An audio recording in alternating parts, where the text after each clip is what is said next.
Hey, Strong Girls. I'm Molly Herford, sports journalist, ultra runner, cyclist, and author, and founder of Strong Girl Publishing. And I'm Dr. Sasha Golish, executive director of Yellow Running Shoes, a researcher, engineer, elite runner, and your BFF who's breaking down the science of smashing barriers in women's sports. Think of us as the intersection of science and culture for women and girls in sport. Each week, we'll dissect the latest headlines and cutting-edge research on female athletes. Debunk myths about girls in sport. Talk about how hormones affect performance at every age, to the latest research in sports science around mental performance, nutrition, equipment, and so much more. And we'll spotlight badass girls and women who are rewriting the rules of the game, sometimes literally. Expect it to be nerdy. And occasionally TMI. But it will always be honest. Whether you're a strong girl yourself or you're raising one, this show is for you. Welcome to Strong Girl Talk, where sports science meets sisterhood. Hello. Welcome back to Strong Girl Talk. I'm Molly Herford here with my fantastic co-host, Dr. Sasha Golish. Sasha, I'm like combining your first name and last name. Sasha, how are you and how excited are you for the fact that Tour de France Femmes avec Zwift is finally about to kick off? Oh my God. Okay. This is how excited I am. This actually will make you laugh. I haven't had my nails done in 20 years. I'm going to get my nails done in those colors. Oh my, okay. Wait, when you say colors, what colors are we going with? Like yellow, green polka dot or like the pink and orange of the race? Kate Veronow's box that everybody keeps opening with like the pink and the yellow. Yep. Probably primarily that.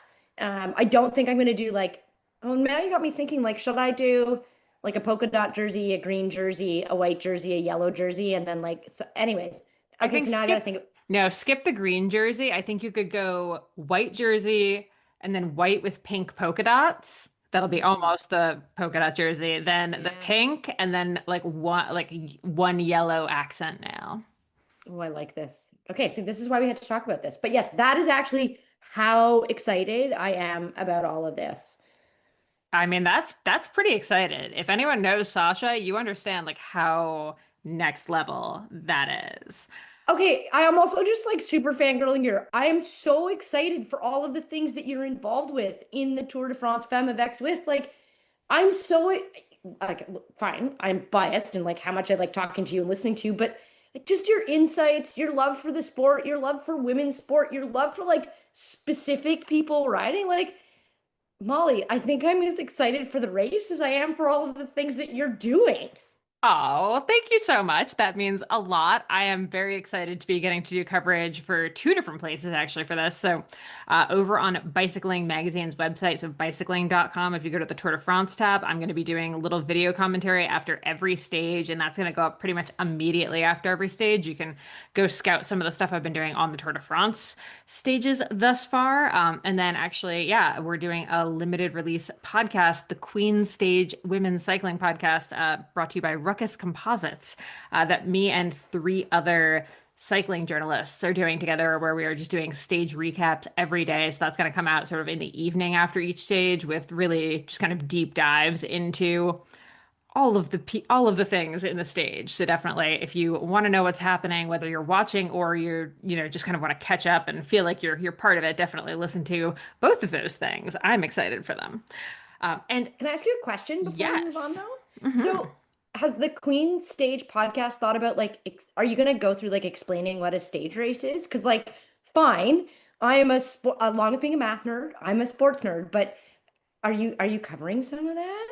Yes. So our real goal is to really bring coverage that both a beginner, someone who's new to cycling, can understand, but also in depth enough that someone who's been a fan for a really long time also is getting plenty out of it. So it is a very fine line to thread. But like we said on the last episode, there was that great Forbes article talking about women's sport deserves good coverage, not just excitement and kind of like fan coverage. It needs like real in-depth coverage. And that comes from both sides, right? The really bring the beginners in, teach them about the sport, but also provide the same level of in-depth exploration that we do for men's sports. So hopefully we can walk that line.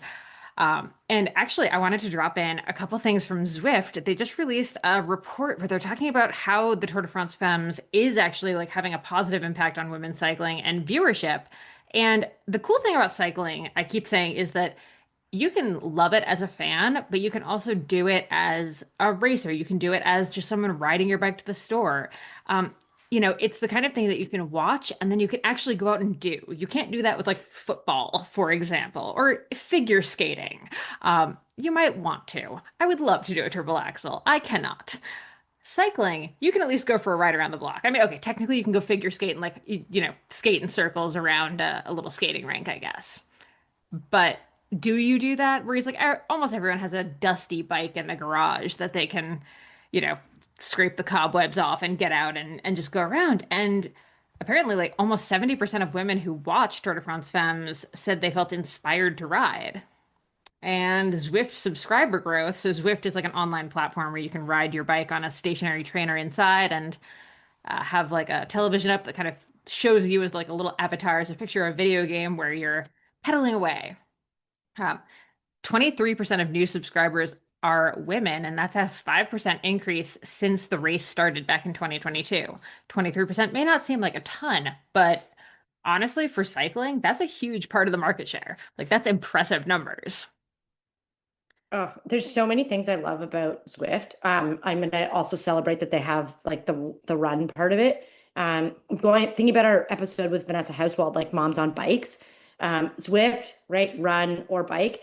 It's a great way to like get activity inside, but get that kind of like outdoor stimulation. So if you've got kids at home and like they're young and you can't like get to the park and get your exercise while they get their exercise, like Zwift really just changed the market on that. And it, one of the things that I was reflecting upon, Molly, I recorded a podcast last week with John Gay from the Shakeout podcast on running.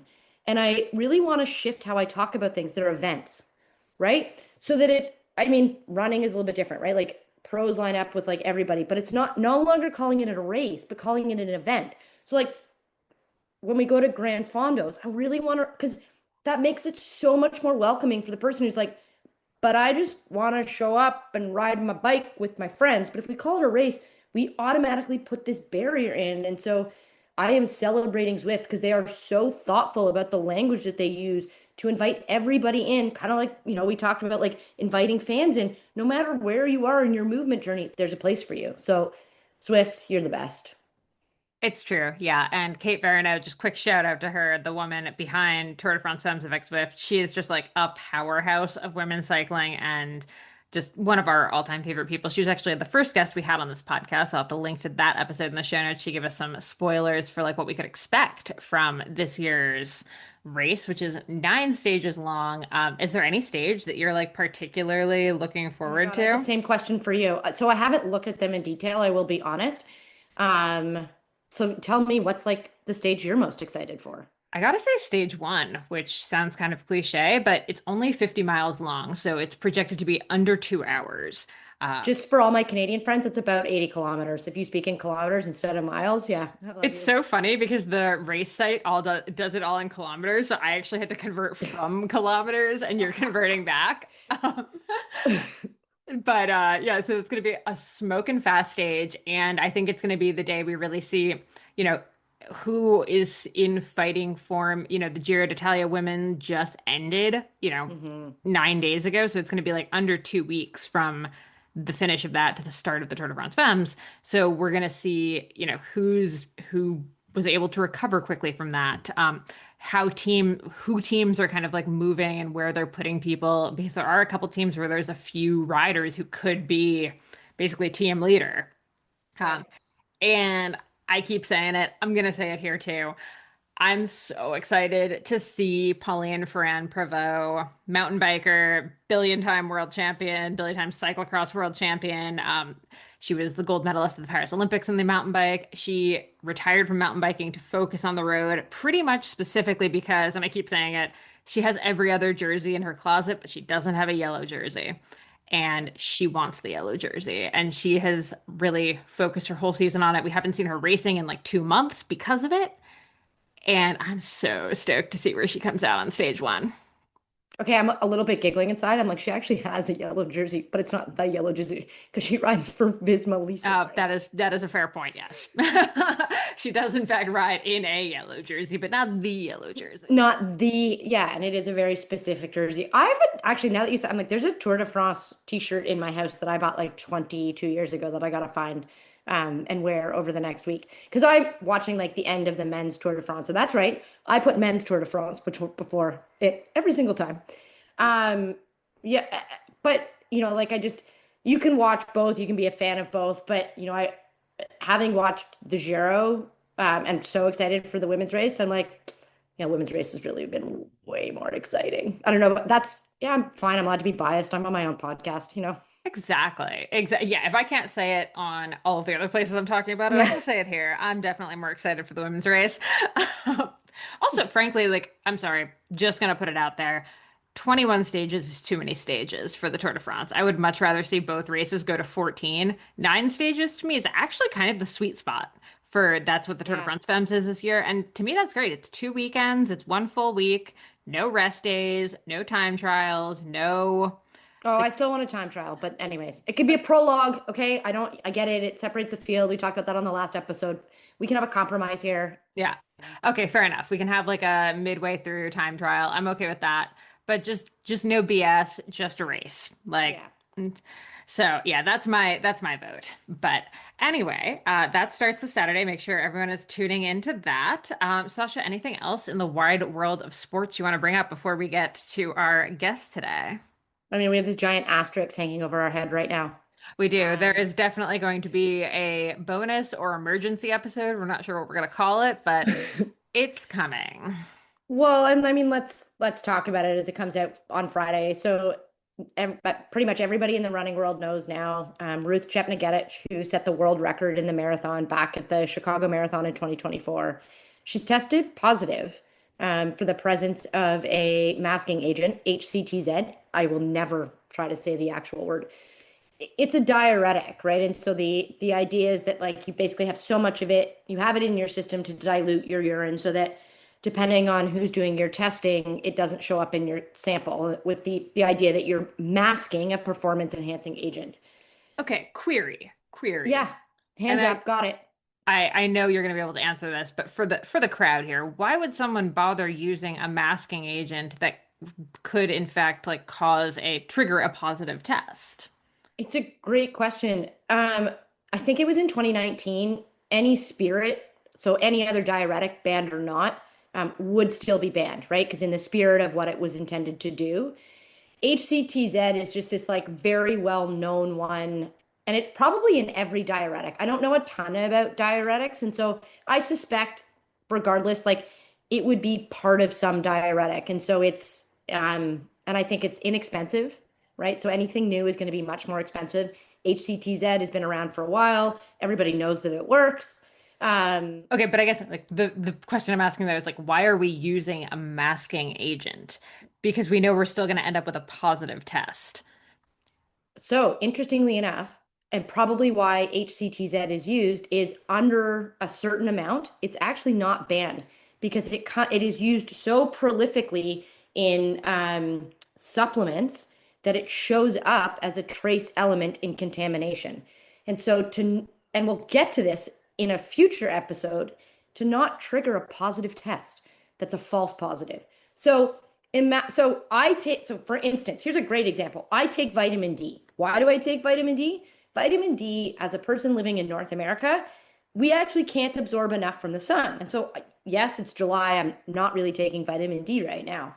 But sort of any sort of like end of September, depending on the spring was really cold. So all the way through the middle of June, I take vitamin D, right? Vitamin D, you can get a certified supplement that has been quotation marks tested, but vitamin D isn't one that they typically test, which is sort of weird. Um, but it's also like a pretty innocuous vitamin, right? So it can end up in a vitamin D supplement because in the batch before, they'd been making something that's a diuretic. So Gotcha. that's why it's kind of this like strange one that's like banned but not banned. Hmm. And the reason someone would use a masking agent is also, like from what I understand, is it's better to get caught for a masking agent because the Yes. bans are lighter on a masking agent versus the potential like thing that you were actually using to get the result that you wanted. Um, just for anyone who's very confused why, like what the hell a masking agent is and why it matters. That's Well, so HCTZ is an interesting one because weight sports use it so that you can drop weight, before a rowing competition, before a combat sport, so wrestling, judo, etc. So it is actually on the list for two different reasons. ooh.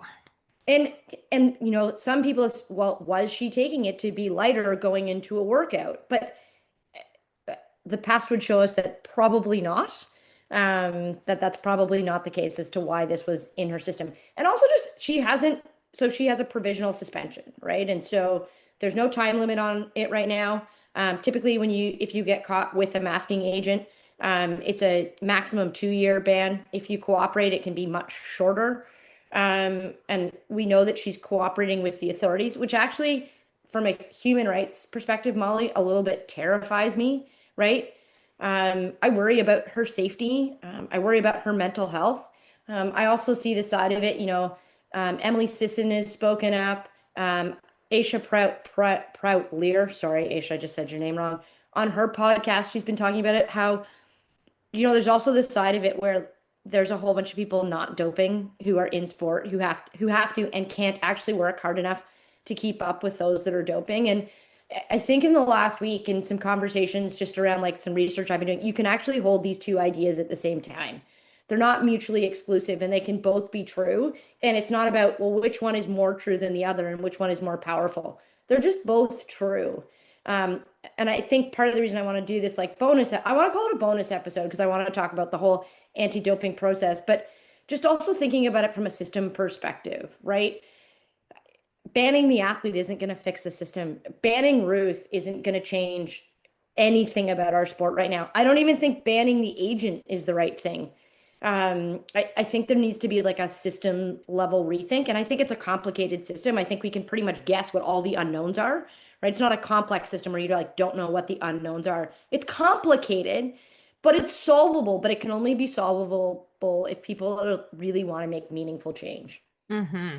Yeah, and I think I'm excited to do this episode because I do think like the fact is sport is not a black and white yes or no. It's such a continuum and people keep trying to shove all parts, all facets of sport into like binary yes no situations and the reality is just so much more complex than that. So I'm excited. Colorful.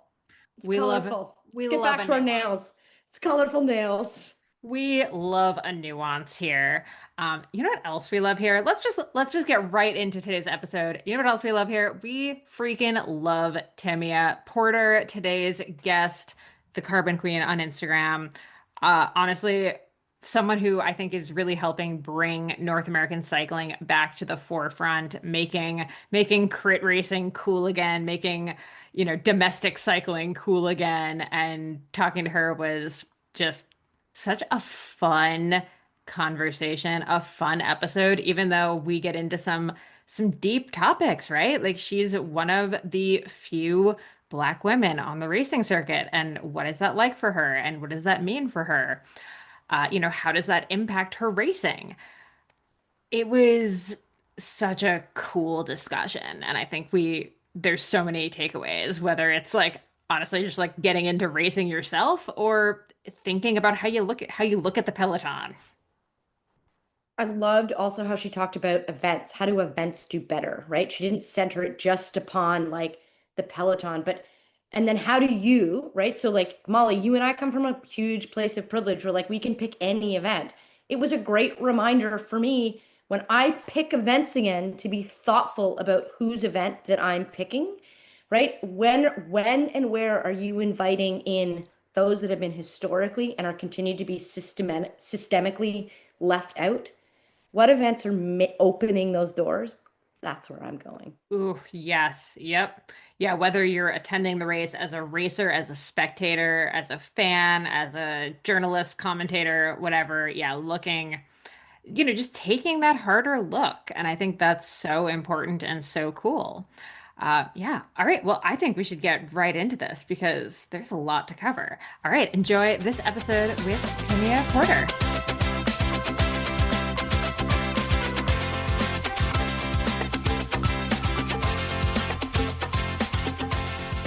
All right, here we go. Strong Girl Talk. I'm Molly Herford here with Dr. Sasha Galash and Timia Porter, the Carbon Queen. Yes, I love the it. Carbon Queen. I love it so much. I'm just going to start with that. I've been, stalking your Instagram for a hot minute and very excited to get you on the podcast today. So let's just get started with how you found cycling, especially like road cycling, crit racing, because I mean, there just aren't that many women in cycling to begin with, let alone, frankly, black women. There are so few black women in cycling in general in North America. How does one find this sport? Uh, I found the sport through COVID, honestly. Like a lot of us. I'm a soccer player, was a soccer player, Ah. and I needed a way to stay conditioned. You know, when COVID hit, I walked off the soccer field, my last game, and I was like, all right, guys, see you later. See you next week, same time, same place. And then less than 24 hours later, the world shut down. And I was thinking, best case scenario, I don't die and I get to return back to playing soccer. And how can I stay in shape? I cannot run. Ironically, right? So running on the field is different than like running out on the pavement for me. And I was just like, in high school, whenever there was an athlete that was injured or something, they would always just be on the stationary bike. And since the roads and everything was closed, I was just like, let me just go buy a regular bicycle and just take advantage of these open roads. And that's how I was reintroduced into the world of cycling outside of riding a bike as a kid. I love it. You're also not the first soccer player I've heard that from. I got to interview Tobin Heath last year ahead of the Tour de Yes. France Femmes when she was doing stuff with Strava for it. And she Yes. actually has like almost the exact same, like, yeah, COVID shut it down, couldn't really do much. So I guess we're gonna get on the bike. Yes. I met her at Strava camp. She's amazing. She's so cool. Also, I'm sad. I didn't realize you were at Strava camp. I was there last year as well, but I'm a super awkward human if you actually catch me in real life. So I was like the terrified, shy person in the back. I'm like, I'm Mhm. great when I know people, but I did not know many people there. Yeah, it was great. It was great. It was a great experience. Very cool. Okay, so you get back on the bike, but now you're out racing crits, which again, the most terrifying form of cycling that one can do. Having raced all of the different types of cycling, crits are the scariest, the Yeah. most hectic races I've ever been in. Uh, like what? How does that happen? So I got into cycling in the same year or a year later, I met my fiance. His name is Critwit, Ah, uh, Instagram, Garnett, legally. And he is a crit racer. And I honestly think if he would have been a road racer, I probably would be a road racer right now. So I would say definitely heavily influenced what type of cycling, competitive cycling, because even though I was back on a bike and staying fit and conditioned, I didn't have that competitive fix. And so I was very eager to do something with this newfound passion that still made me be able to cure that competitive itch. And thus, meeting my fiance, he's a crit racer. The two and two put to three and three put together, I end up being a crit racer. And ironically, I'm actually now having my eyes on maybe road or I'm sorry, like road, long extended road, endurance road and gravel. Cause crit is crazy, like you said. I like it because it's like it's fast, it's the adrenaline, like you get in, you do what you gotta do, and you get out and that has a place, but I'm like, I like my life and my limbs. Okay. Yeah, and skin too. Yes, Yeah. good. Okay, let's just press time out here because the three of us know what a criterium is, Ah, there is that. but not everybody listening. So now, Timia, as like in it, like in the arena, I was like, oh my God, can you please describe to our listeners what it is to do and participate in a crit? Yes. Crit, I like to compare it to like Formula One or NASCAR, just on bikes. And it's usually a small distance. I think the longest crit I've ever done was like 2 miles, and even that kind of went into more like a circuit. But I will say like a good mile loop of twists and turns is what a crit is. You each category you have different experience of riders based on the category, and then each category races for a set number of time, and it's not necessarily based on laps until the time starts winding down, and then the racers will see displayed on a digital platform or maybe by paper numbers how many laps they have left, counting down. And then after it gets to the one lap, that's when it comes down to who gets across the line the fastest. Okay, but there's also races in the races, right? Because there's preems.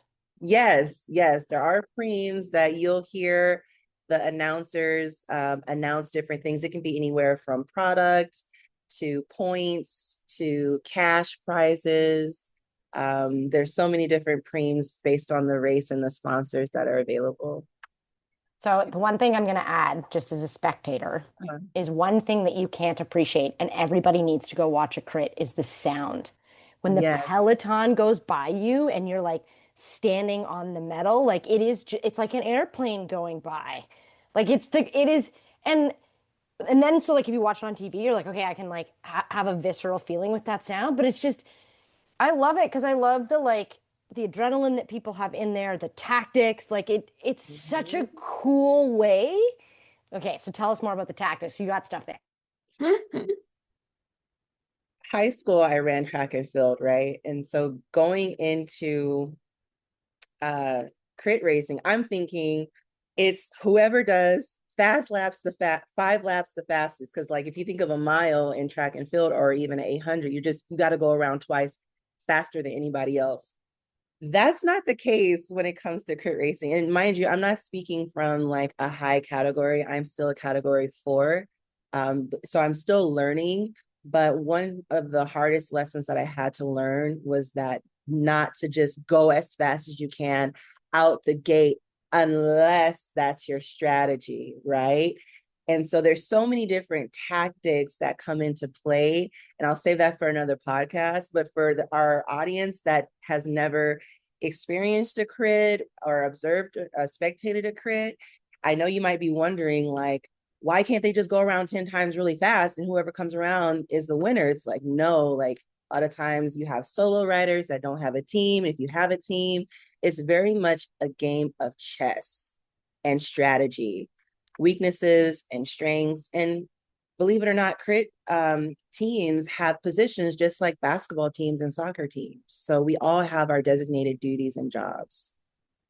Oh, yes, so good. I remember my first crit. I was the only woman on my team. And I remember I did exactly that. I like went off the front and I was just like going. And I remember my like male teammates on the sidelines being like, "What are you doing?" And I was like, "I'm winning." I got this. My legs feel great. Yeah, Oh, I oh my felt God. fantastic. Yes, your Spoiler legs, alert, everybody did else's not legs. win. Y'all just ran a 5,000 right there. Y'all just described what it is to run a 5,000 on the track. Yeah, yeah. But for that one shining moment, I felt like a rock star. So I'm gonna hang on to that. Right? Like, is there anything better than being at the front, whether it's lap one or the final lap? Like, The photo ops. Because exactly. if you're first, you get great photo ops, but then if you're dropped and last, you get great photo ops also. 100%. Okay, so a lot of us have gotten talked into our sports due to our significant others. This is a very common theme in cycling. I would actually argue that probably 95% of women are in either because of a partner or because of their dad. It's one or the other. I'm like a little bit of both. But crit racing again is just not something that's like naturally just like super fun. I can see like how do you get convinced to do your first race when you're, just kind of getting into this whole thing? And then also like how does it become your identity as well? Because it's one thing to be like, all right, fine, like my fiance is into crit racing, so I'm gonna try a crit. But then to be like, oh, okay, this is the thing. It was very natural for me. I'm a natural born athlete, you know, the I love that you said that. I'm just like gonna stop you right there and be like, thank you for saying that because so few women will just like claim that and own it. And I'm so happy you did. yeah, I'm a natural born athlete. I grew up with three brothers. So being competitive is all I've ever been around. And friendly competition, good sportsmanship, like having a frenemy, all the things like competition is in my blood. I don't care if I'm washing dishes faster than you or scoring more goals than you. Everything is a competition and was a competition in my household. And it was all in good nature and fun. And how does that translate to cycling and crit racing? I love riding my bike. I was missing that competitive edge. And I have a little bit of, daredevil in me. I have a little bit of a adrenaline junkie qualities. And I felt like crit was going to satisfy all those things. And then there were, going to the races, it's like you see it, you're in the environment. I'm supporting and cheering for my fiance. People know that I'm a strong rider on a group ride. And that's another thing that people misconstrue. Like being a strong rider on group rides doesn't automatically translate to being a strong crit racer. But yeah, like just people pouring in and kind of like peer pressuring in a good way, not in a malicious way, but just like, come on, it just makes sense. Your fiance races, you're a strong rider, you're strong, you're tough, like you can handle it, you would love it. So I'm like, oh, okay, all right. And so finally I was just like, why not? Let's do it. So good. Okay, but again, you didn't just do it. Now you're like, I see you on Instagram, you have sponsors, you have support, you're like making a name for yourself in Yeah. cycling, which again is not the easiest thing for a woman, a No, woman in North America, a no. black woman in North America. Like, Yes. how does this flywheel get going? It was very much so I am an advocate, as well as I am an athlete and a competitor. I am very much whatever space I'm going to take up, I want to take up a lot of space. And I will never forget when I saw Aisha McGowan at up north in the lion racing in the Lion's Den. And she was the only Black woman out there. And for me, it wasn't about results. It was just the fact that I saw her out there. And I have to like forgive myself because I always give a lot of credit to my fiance racing crits and us being together, but I often forget to give her credit because it was really like the tipping point in getting the curiosity started, in addition to being with someone who raced crits. And so I was just like, not only was I amazed that she was the only one, I was a little enraged that she was the only one. And I was just like, this doesn't make any sense. Like, why? Why? I didn't realize how expensive road racing, crit racing, whatever kind of bike racing you're doing is expensive, And I'm just like, there is such a huge disparity here. What can I do? How can I contribute to the movement? Is there a movement? What are we doing out here, as human beings, not just as Black women, but like what are we doing? And I don't have thousands and thousands of dollars to make a difference, but I do have presence. And that's something that I said to myself, presence is a gift.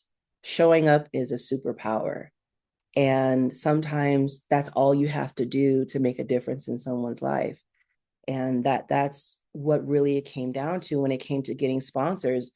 When you really think about it, I feel like cycling is one of the few spaces that you can literally be, for lack of a better word, like an amateur and have the confidence to go after like a major sponsorship. Like for me, if I was like a basketball player or a soccer player, I would never think to send Nike a DM like, yo, I'm trying to make a difference. Can you sponsor me? But for some reason, when it came to cycling, I was in everybody's DM, Specialized, Pinarello, Cervelo. I didn't care who you were, Strava, Zwift. I just was like, you need us. You need us. You need women. You need different types of women from different cultures and different backgrounds. Like, you need us. And so I hope that answers your question. That totally answers it. I'm both really happy to hear you mention Aisha because I'm really happy about it. I'm also really kind of sad about it because I interviewed her back in 2013 when she was a Cat 4 road racer in New York. Her big goal was to be the first pro Black woman in North America. This is 12 years ago now. I think I might have been one of the first people to interview her, but right as she was coming up. And the fact that you saw her in the not so distant past and we're like, oh, she's the only one is like very Alarm. upsetting. Like, I love Yeah. hearing Aisha getting shouted out because I mean, I will shout her name from the rooftops forever. I love her and everything she's doing.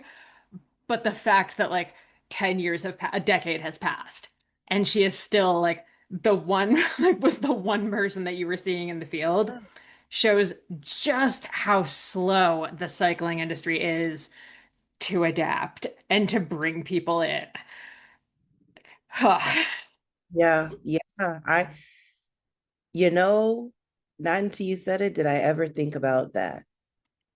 I thought about it then, but that's a mic drop right there. That's a span of time, is what that is. Like, that's wild. And I mean, also, you know, it's still this one type of sport. You know, you just mentioned thinking about endurance cycling and gravel cycling. And one of the things that I really wanted to pinpoint is of all of the types of cycling in North America, I would say fixed gear racing and crits are the two places where you see diversity in the field.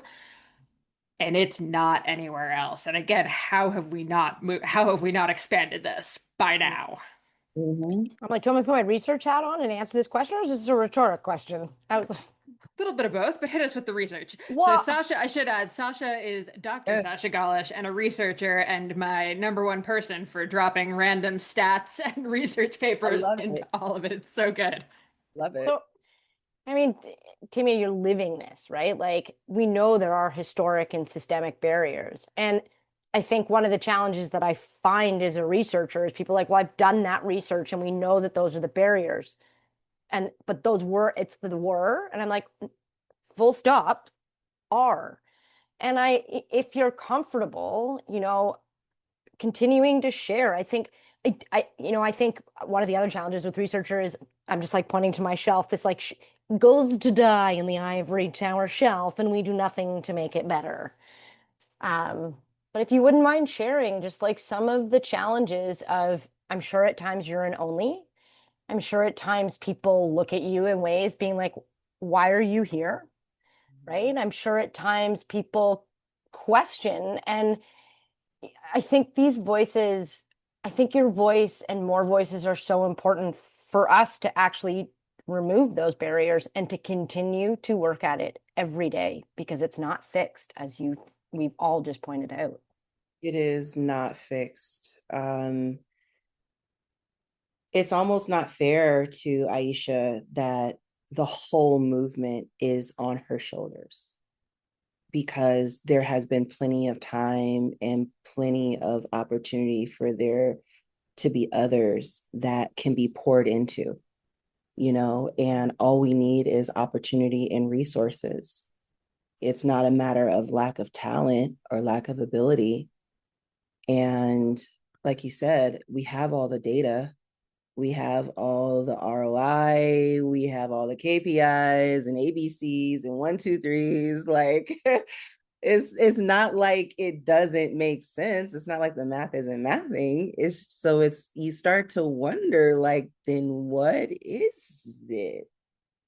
What is it? From a business perspective, it doesn't make sense. From a morale perspective, it doesn't make sense. From a humanity perspective, none of it is making sense. Yeah. Well, like how do we multiply you, right? I think, one of the things I'm reflecting upon these days is I think one of the biggest challenges we're up against is the administrative staff, right? Is there's this big push from the bottom up, and to your point, it's it is administratively those people who need to be solving it. But at the same time, that door actually it all needs to be burned down. Let's start there. Let's just burn it all down. Um, and build new tables and invite different people to those tables. And so I follow less crit cycling in the US. I'm sorry. I try to follow as many sports. I'm following more soccer these days. Um, I'm trying to follow UEFA European right now. But like how do we burn it down? Like, have you thought about how to burn it down?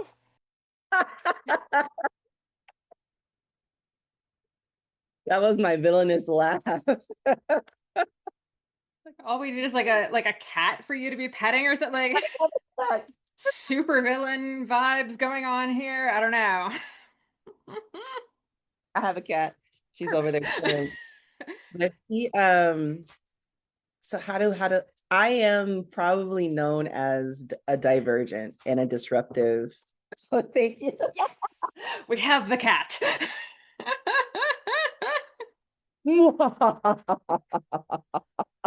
If you think I'm not pulling that video clip for this, you are so badly mistaken. Not at all, not at all, not at all.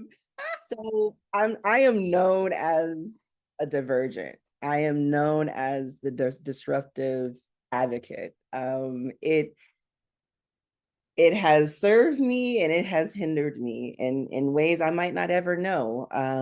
Because, one thing about cyclists or even athletes, this industry is that we're very judgy.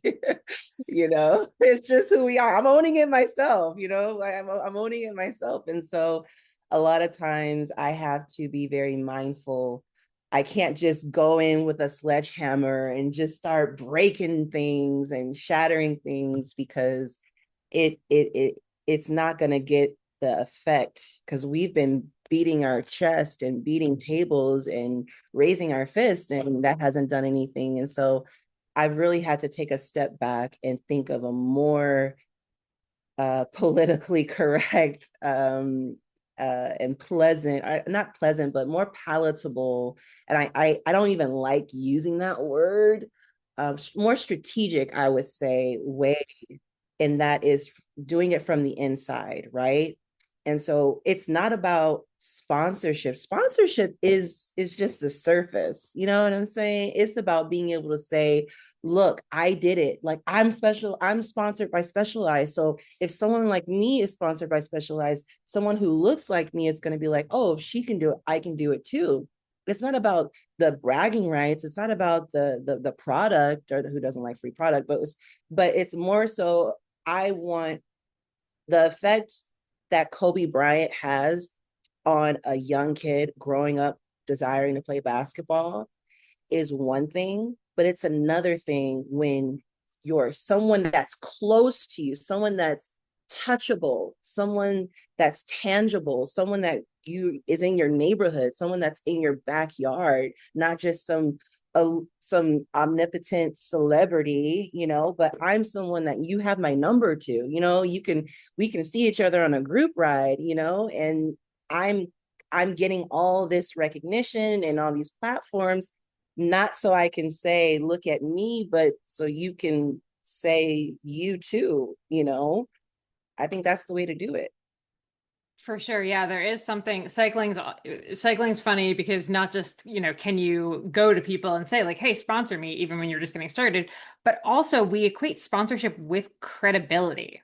Yeah. Like it's not even race results, I don't think, that have the same level of credibility as you got sponsored by, you got put on this team. Like that's the thing that we really like elevate in cycling. So I think you've actually kind of like cracked the code on how to really like get that platform, get that soapbox. And I do want to ask too, though, competition versus advocacy and speaking up, because I always want to double click on this, whether we're talking about women or BIPOC individuals or any of that. Like, I get so frustrated realizing that, women, let's just go with women cycling, women cyclists, we have to be so vocal about being women cyclists and equal pay and equal all of this stuff. And it's freaking exhausting.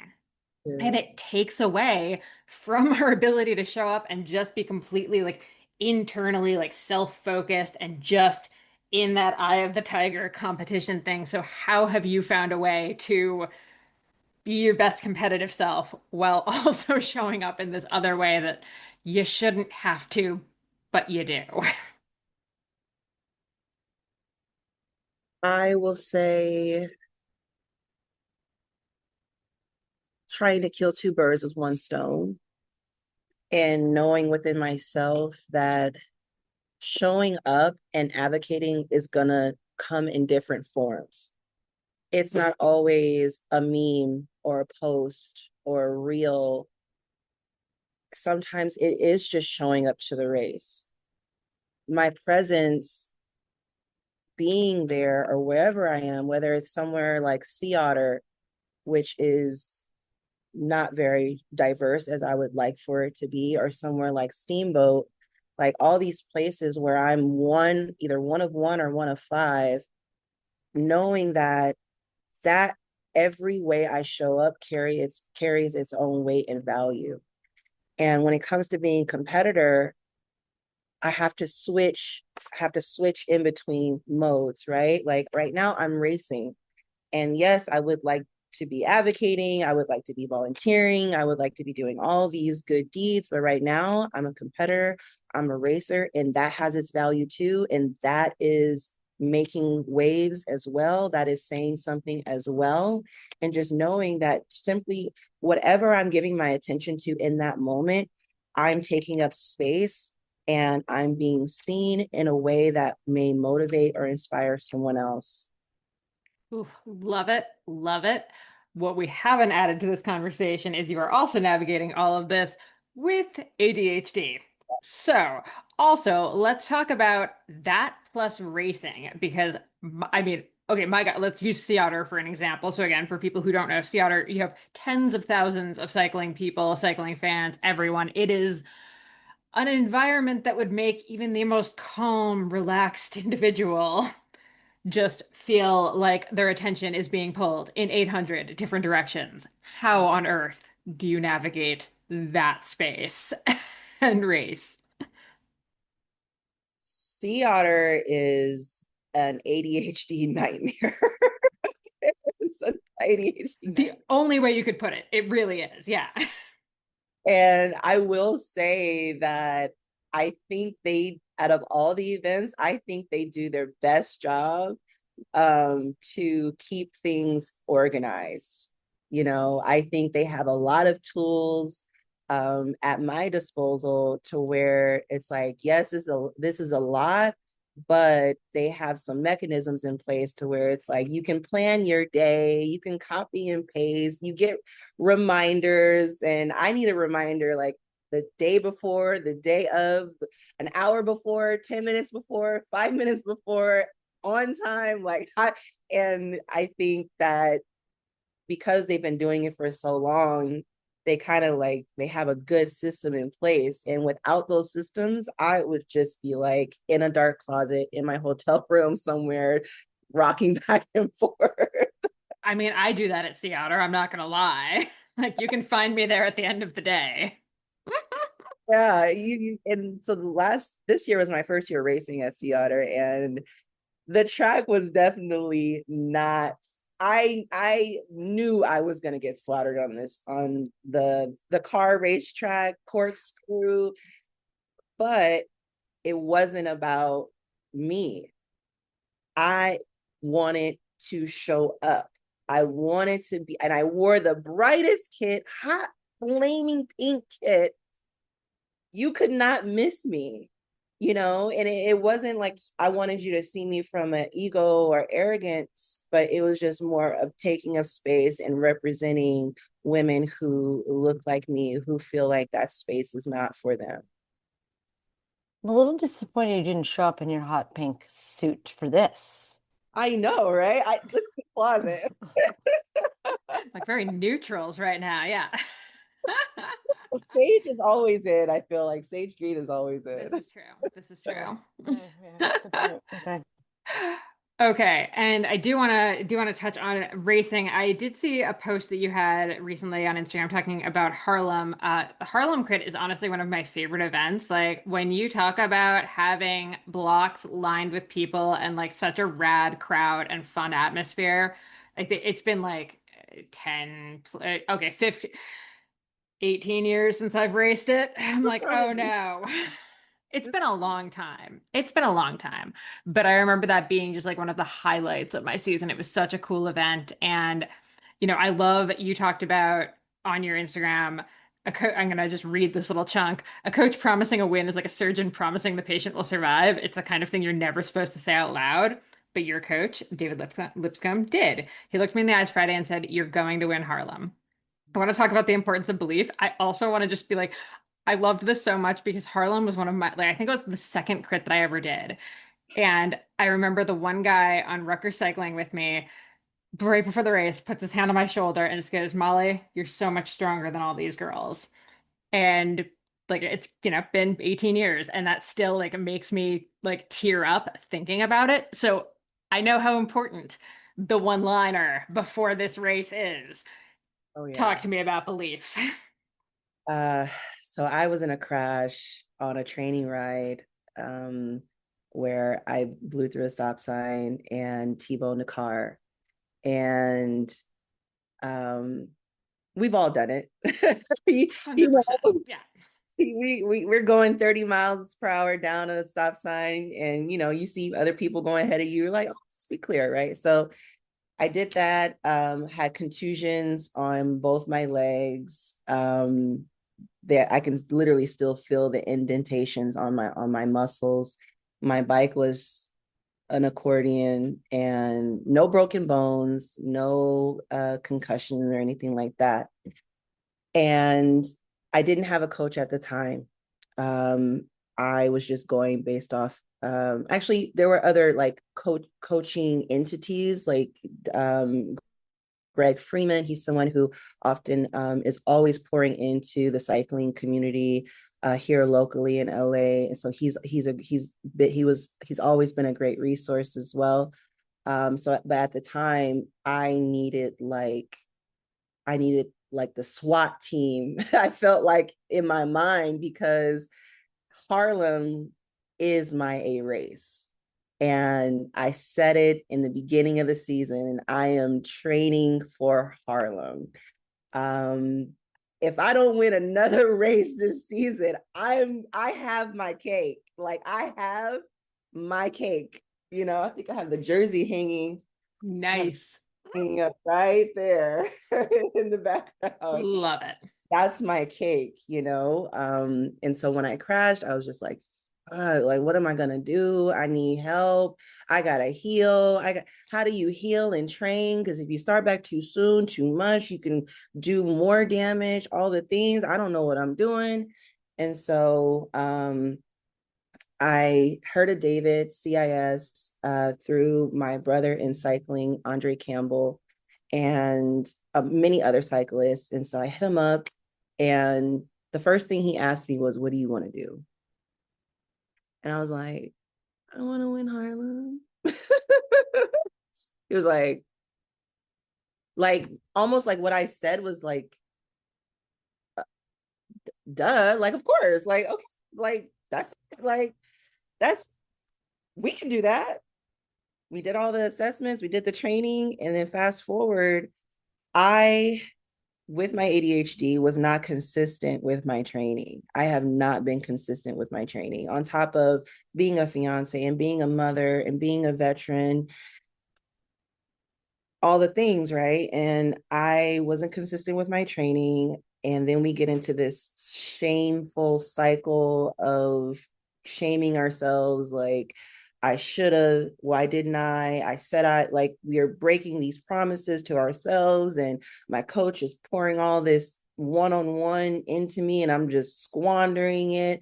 And then we get trapped in this cycle, which makes us not even want to get on the bike, and um, all that got silenced when I just said, F it, I'm going to go out there and I'm just going to, maybe this will just be a learning lesson for when I am consistent, I at least know what it's going to be like, right? So I get out there and a lot's going on. There are shakeout rides. Legion is out there. The Blazers are out there. Nelson Bells is out there. Like, we've got all these attractions and all these rides and all these events. And I'm a sucker for a group ride. I'm like, my training has been on Zwift and Zone 2s. I'm like anxious to, drop the hammer, all gas, no brakes. And David's like, no, you're not doing no, you can do that on Monday. We're just gonna take a nice stroll through Central Park, through Prospect Park, maybe go over here to Gumbo and have some pasta and some coffee. And I'm like, oh, am I gonna be ready for Harlem? Everyone's getting their legs spun out. Everyone's doing these group rides and everyone's getting their legs stretched and all the things. And I feel like I'm just here, chilling. He's like, good. That's what you need to do is chill. Before I left that Friday, from just our chill spin around New York, he said to me, he's like, you are going to win Harlem. And I naturally was like, and he didn't hold my face physically, but Like emotionally. yes, emotionally, it was like he was holding my face and was like, you are gonna win Harlem. And he was not gonna stop saying it until he saw that I had received it. And I received it wholeheartedly in that moment. But it all fell apart on Sunday because I didn't see him before the race. He's been coaching me all these months, and this is the first time I'm racing and he is there, but I'm like, where is he? And I'm freaking out. I'm like, because I'm used to the pep talk, like any given Sunday, like we about to go in the locker room, you about to hype me up and all the things. None of that. So I had to rely on my own belief and the belief that he left me with on Friday. And yeah. I love it. You got the mix of belief from him, but then you also had to figure out your own self-belief in the moment. Yeah, it really tested whether or not I believed in myself. And Mm-hmm. that is the gift he gave me by not being there before my race, because he was right there at the finish line. And so it was a mix of, you were right to, where the fuck were you? Like, you were right though, but where were you? Okay. I do want to come back to the shame spiral that we mentioned here of when training isn't going according to plan and you then just get in this, downward motion of it because, before we got on the call, you and I had kind of like bopped around some ideas, and one thing you wanted to talk about was, the bike being this tool for healing and self-regulation.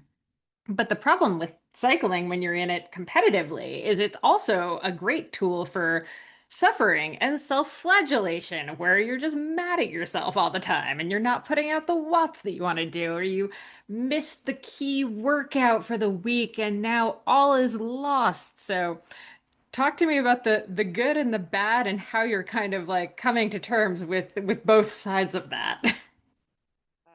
I'll start with the good. The good is that it is a coping mechanism. It gives you something to focus on. It gives you something to establish routine and consistency. It provides you with that self-rewarding system, that hit of dopamine, not just from being able to check off a box, because that's what it, like when with ADHD, like we want that instant gratification. We want to be able to, like, we took this, we moved it from here to here, like, yay me. Like, we need a lot of mini moments, micro moments, or even big moments of that. And so that's what I love about Strava and Zwift, is like it tracks everything. You can see everything that you've earned, everything that you've done. It has all your stats. And it also shows you when you haven't, when you don't like on Strava, I think you have like a little dot if you worked out, and it's just kind of nothing if you haven't worked out. And then you have a chart that looks really pretty and squiggly, and then it goes Uh-huh. Uh-huh. Intimately familiar, yes. so it's those moments where it's just like, and then what happens is you either do one of two things. You either become paralyzed because you start going in your head and like just self-defecating yourself, like, I am lazy, there's something wrong with me, why can't I get it together, I can't manage my time, I can't prioritize, I need medication, all the things. But when you're consistent on the bike, it like quiets all of those feelings. It hushes everything. It gives you a sense of proof that you're not all of those things that you thought you were, just because you missed a workout or several workouts. And you really need a support system. You really need other people who understand what you're going through and what you struggle with. And sometimes that's accountability partners who ask you, like, hey, did you get on your bike yet? Because they know what you're training for. But it also comes with the responsibility of, if I tell you as my accountability partner, I haven't been on my bike, you're like, it's okay, there's tomorrow. And David is really big with not going back and trying to make up workouts. If you miss the workout, you miss the workout. Do whatever today's workout is. Because oftentimes what I would try to do is I would try to do Wednesday workout on Thursday because I miss Wednesday. It's like, no, forgive yourself and move on. That was yesterday. This is Thursday. Do whatever Thursday says. And if you miss Thursday, okay, well, guess what? I've got a workout for you on Friday. Are you able to do Friday's workout? Do Friday's workout. And so it's a whole thing where I've been able to manage my time because I don't want to let my coach down. So that's a mechanism where I find myself not being able to manage my time when I don't have an important thing that rewards me that I need to get done. And so now that I have an important thing that rewards me that I need to get done, everything else has to fall in line. So I'm able to do that important thing that rewards me.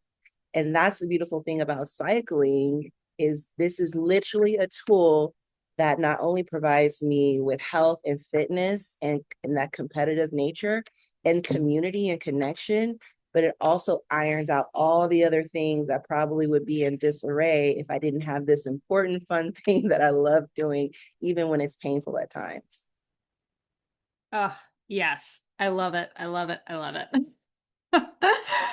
Okay, before we wind down, the one question I really wanted to come back to is, I know we talked in the beginning about how there still is such a lack of diversity in cycling. And I know a lot of promoters will give lip service to the fact that they would like to have their races encourage diversity and be more diverse.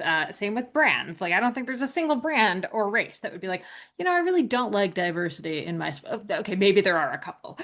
Less we say about them, the better. But They're not saying it, but they're saying it.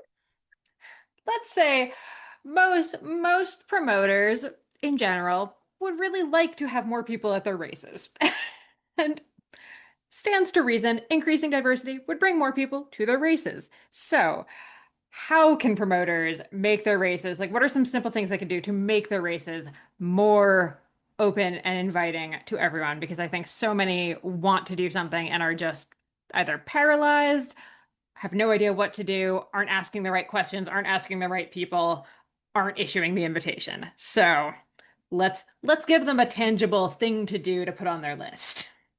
I would say top three things that they could do. One of them would be go and look at race teams that are diverse and invite them and offer them some kind of incentive to show up at your race. It could be a free race entries for your whole team, you know, just something where it's like we're already diverse, so it's not like you have to go and cherry pick and find people of different cultures and backgrounds to come there. Like if you see a team like KRT, QRT, a Faster Me, there's so many different teams out there that are diverse. You could just invite the team, you know, and they will bring others, and then other teams will see that team and then bring their team. um the second thing would be notably reaching out to people who you feel like have a good connection with the race community. And I say good connection with the race community because it's not always about followers. It's not even always about engagement, because one thing companies don't realize is that I'm so engaged on the ground that I might not have time to post a reel and get engagement that you can actually quantify on a digital scene, you know, because I'm out there physically touching people. I'm physically engaging with people and connecting with people and having face-to-face real life conversations that by the time I'm done pouring into people, I don't want to pick up my phone and go, look at all the people that love what I have to say. I don't have the energy for that all the time. And so if you know people who even though the view count might be not be high, but you see they come with a powerful message, a message that is benefiting the overall movement and community, you might want to reach out to that person, you know, and invite them and see who they can invite and be connected to. The third thing is say it with your chest, you know, like speak, like just plainly say what you desire to do. It doesn't cost you anything to take a stance. Like just say, we want more diverse people to come, whether you're attending, spectating, or competing. We as a company, this is the direction we desire to move in. And then people like me will literally do the work for you because I see that you see my vision and I want to help others see my vision and your vision. So if you simply say that you have the same vision I have, I will do the work for you. Not me specifically, but me specifically and others who think like me. Side note, please pay Timia to do this work. Just Yes. FYI, Yeah. just a little asterisk there.